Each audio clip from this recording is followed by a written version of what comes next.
Monsieur Aboubakar Fabou Kamara et son chargé de la BRI à l'époque, en l'occurrence le commissaire Mohamed Lamine Simagan, sont poursuivis par devant la cour d'appel de Conakry pour des faits de violation de domicile, violence volontaire, abus d'autorité.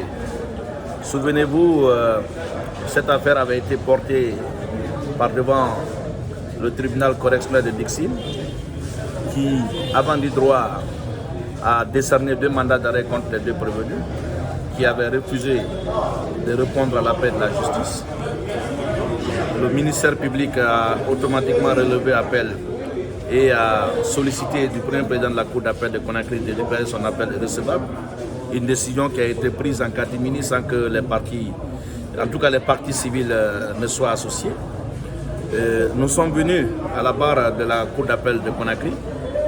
La question a été réveillée et le ministère public a argué que les 2 prévenus bénéficiaient d'une habilitation qui leur conférait un privilège de juridiction à l'époque des faits. Nous nous sommes inscrits en faux contre cette allégation. Les faits reprochés aux prévenus datent du 6 mars 2020 et la citation a été engagée le 9 mars 2020. Et c'est plusieurs jours après que le parquet général a délivré des habilitations pour ces prévenus-là, pour les besoins de la cause.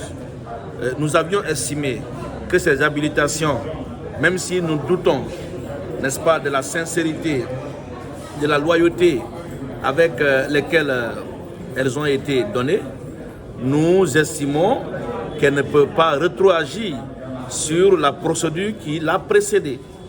C'est pourquoi nous avions demandé à la Cour de bien vouloir confirmer le jugement déféré et de renvoyer la cause et les parties devant le tribunal correctionnel de Dixine, qui est normalement compétent. Nous n'ignorons pas les règles de procédure.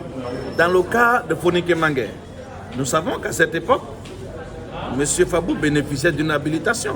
C'est pourquoi nous avons directement saisi le procureur général près la Cour d'appel de Conakry et qui, le moment venu, a servi une citation pour que ces prévenus comparaissent par devant cette cour.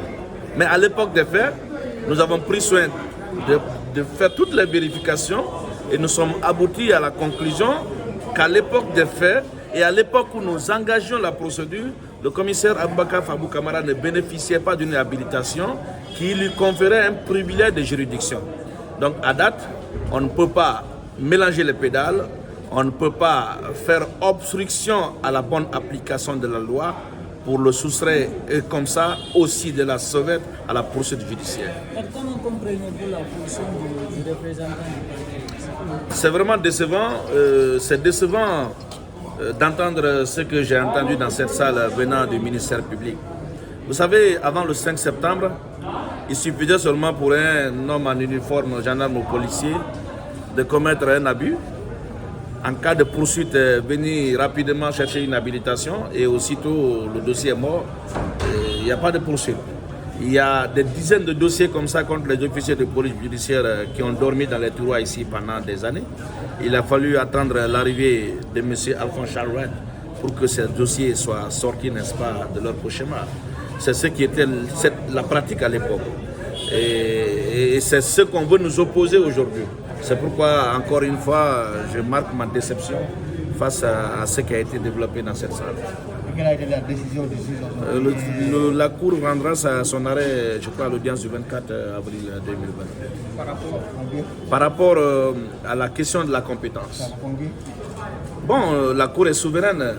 La Cour est souveraine. Les décisions de renvoi, c'est des mesures d'administration judiciaire contre lesquelles on ne peut pas exercer de recours. Vous gardez espoir? J'ai espoir, j'ai confiance que le droit sera dit. Bon, vous-même vous venez de dire, vous savez, nous sommes en droit. Et pas n'importe quel droit, le droit pénal, qui est vraiment une interprétation stricte.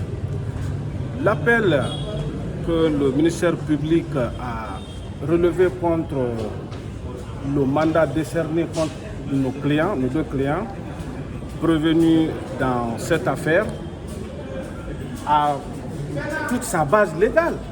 Si, par exemple, l'article 758 du Code de procédure pénale dit que les officiers de police judiciaire commettent des infractions dans l'exercice de leurs fonctions, ils ont ce qu'on appelle le privilège de juridiction. Bon sang de Dieu.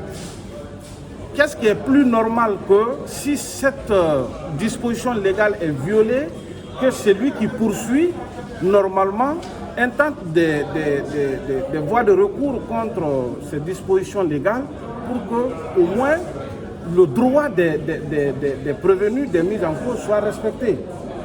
Vous n'êtes pas sans savoir que, et ça je crois vous êtes habitué maintenant des salles d'audience, quand les OPJ partent dans les faits qu'ils puissent réaliser hors de leur, c'est-à-dire de leur territoire d'exercice, c'est-à-dire en dehors de leur statut de police judiciaire, mais toute infraction commise par un officier de police judiciaire, la plainte, la procédure est initiée directement à la cour d'appel, c'est-à-dire au niveau du parquet général qui saisit maintenant la chambre du jugement pour que droit soit dit. C'est ce qui fut fait. Vous avez suivi tout à l'heure, les motifs évoqués par le représentant du ministère public, qui a été appuyé par nous, et sauf que la partie civile, comme je l'ai dit tout à l'heure dans la salle, veut trouver un raccourci pour annuler la procédure de la cour d'appel pour qu'on puisse se retourner encore devant le tribunal de première instance de Dixine, qui est d'ailleurs la cause de tout ce qui est en train de se passer aujourd'hui. Évêque, la partie civile dit que l'habilitation est intervenue après les faits et même la citation. Qu'en dites-vous? Vous savez, il ne faut pas qu'on essaie de noyer le poisson qui est déjà noyé. L'habilitation, à ce que je sais, la seule personne habilitée à donner. Habilitation, qu'est-ce que vous entendez par habilitation? C'est une autorisation donnée à une catégorie de policiers ou de gendarmes d'exercer la fonction de l'officier de police judiciaire. C'est le procureur général qui donne. Et le parquet d'instance de Dixine, a quel intérêt si au moment des faits, les prévenus n'étaient pas des officiers de police judiciaire, à initier ou à interjeter appel contre leur statut ou contre leur habilitation devant la cour d'appel. C'est-à-dire qu'il faut qu'on évite la confusion quand il s'agit de la procédure judiciaire. Suivons les choses telles qu'elles se doivent pour qu'au moins le droit qui doit être dit ne soit entaché d'aucune irrégularité. Vous savez, une décision de justice, on ne peut jamais le prédire. Il faut attendre le moment venu pour pouvoir suivre avec beaucoup d'attention. J'ose croire quand même que le président de cette chambre ne va pas aller sur la passion et qu'il dira le droit.